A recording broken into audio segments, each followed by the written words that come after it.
আপুনি কেতিয়া আহিছিল গুৱাহাটী? দুদিন হ'ল। কেতিয়ালৈকে আছে জনাইছে কিবা থাকিব লাগিব কেতিয়ালৈকে? যেতিয়াই খতম নহয় মই ষ্টেটমেণ্ট দিব ৰাতিপুৱা পৰা আহিছোঁ। হেৰি চলি আছে, ইনভেষ্টিগেশ্যন চলি আছেতো ধুনীয়াকৈ যেতিয়া এইখিনি খতম হ'ব ইয়াতে ফিনিছ হ'ব নহয় তেতিয়া আমি ধুনীয়াকৈ আহি চব আহিম। গোটেইকেইজন আহিছে, যোন তাতে আছিলে চব আহিছে, এজন খালি ছিংগাপুৰ চিটিজেন নাহে। আপোনাৰ নামটো? অভিমন্যু। আমাৰ প্ৰথমতে ষ্টেটমেণ্টবিলাক লৈছে, ফোনবিলাক লৈছে আৰু দুবাৰ তিনিবাৰ ষ্টেটমেণ্ট লৈছে। তাতে ভিডিঅ' তাহাঁতৰ যিমান CCTV ভিডিঅ' তেনে গোটেই হেৰি কৰিছে, তাৰ পুলিচে গোটেই হেৰি কৰিছে,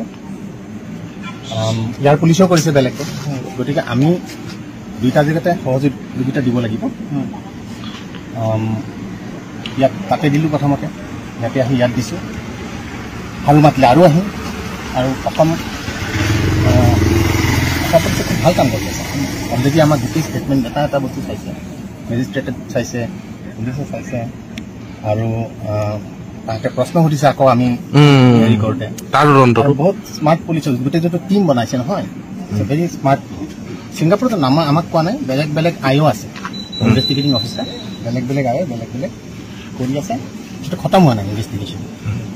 চবৰে মানে ষ্টেটমেণ্ট এটা নহয়, দুটা তিনিটা এনেকুৱা লৈছে। চিটিজেনে ইহঁতৰ বুকিংটো কৰা নাছিলে, তাৰ পাৰ্চনেল ফ্ৰেণ্ড এজনে কৰিছিলে, অসমীয়া হয় ডেফিনেটলি হয়। কোনোবা এজনে বুকিং কৰিব লাগেতো, সেইটো কিন্তু গম নাপাওঁ, কিন্তু মষ্ট লাইকলি চলা নাই। কিন্তু মই গম নাপাওঁ, কাৰণ কি তাৰপিছত দেখা নাই। বাকী নৰ্থ ইষ্টৰ মানুহ বেলেগো আছিলে, খালি আমাৰ অসমৰ বেছি আমাৰ আপোন, কিন্তু বেলেগ আৰু 6খন ষ্টেট আছেতো, তাহাঁতে যদি কিবা কৰিছিল সেইটো মই গম নাপাওঁ। মই কওঁ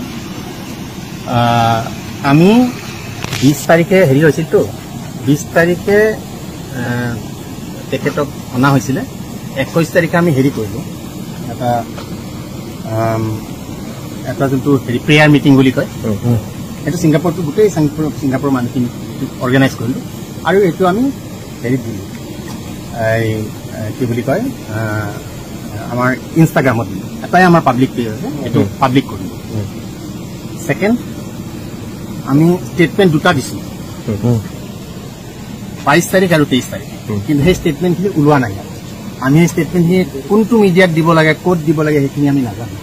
গতিকে আমি ষ্টেটমেণ্টখিনি দিলোঁ, কিন্তু চব মিডিয়াই নাপালে। সেইকাৰণে এনেকুৱা এটা ভাৱ এটা হৈছে যে তাৰ মানুহখিনি একো কোৱা নাই। তাৰপিছত আমি ইয়াৰ পৰা হেৰি পালোঁ, এইটো কি বুলি কয় চামনখন পালোঁ। চামনখন কোন তাৰিখে পালে? চামনখন বেলেগ বেলেগ ডেটত বেলেগ বেলেগে পাইছে, ইভেঞ্চুৱেলি চবে পাইছে যাক যেতিয়া ইমেইলটো পাইছে। আৰু চামনটো পোৱাৰ পিছত আমি ছিংগাপুৰ আৰক্ষীক সুধিছোঁ যে আপোনালোকে আমাক ক্লিয়াৰলি যাব দিয়ক, আমি দাদা সহযোগিতা কৰিব বিচাৰোঁ। মানে প্ৰথমখন চমন পাওঁতে তেতিয়া আহিব দিয়া নাছিল নেকি তাৰ পৰা? তাৰপৰা ছিংগাপুৰ পুলিচে আমাক আমি কৈছে লিখিত দি দিয়ক আমাক যে আমি আহিব বিচাৰোঁ, আমাক দিয়ক কওক। ইণ্ডিয়ান হাই কমিশ্যনে তাতো কৈছোঁ, কাৰণ কি আমি তাৰো ল ব্ৰেক কৰিব নোৱাৰোঁ, ইয়াৰো ল ব্ৰেক কৰিব নোৱাৰোঁ। আৰু ইয়াতেতো আমি এইখন দেশৰে যিমান বাহিৰত থাকিলেও কিবা হ'লেও অসমীয়া চব, আৰু সেই হিচাপে আমি অসমীয়া গোটেই মিলি মানে এটা ভাৱ এটা থাকে। সেই ভাৱটোৰ কাৰণে আমি এইটো বিচাৰিছিলোঁ তাৰ আৰক্ষীক যে আমাক লিখি দিয়ক। তাৰপিছত তাহাঁতে নিয়মত চলিছে, তাহাঁতে যিমানখিনি পাৰে কৰিছে।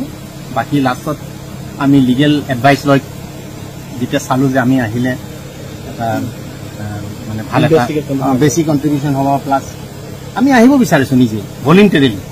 আমি ক'লোঁ তাহাঁতক আমি ভলিণ্টেৰিলি আহিম। আমি পিছত উল্টা কৰিলোঁ যে আমি যদি আহিব নালাগে তেতিয়া কওক, সেইটোও নকয়। আছাম এছ'চিয়েশ্যনৰ কিমানজন আছে নাম্বাৰটো নাজানো, কিন্তু নাওখনত থকা এজনৰ আছে। আপোনাৰ আছে নে নাই নাগৰিকত্ব?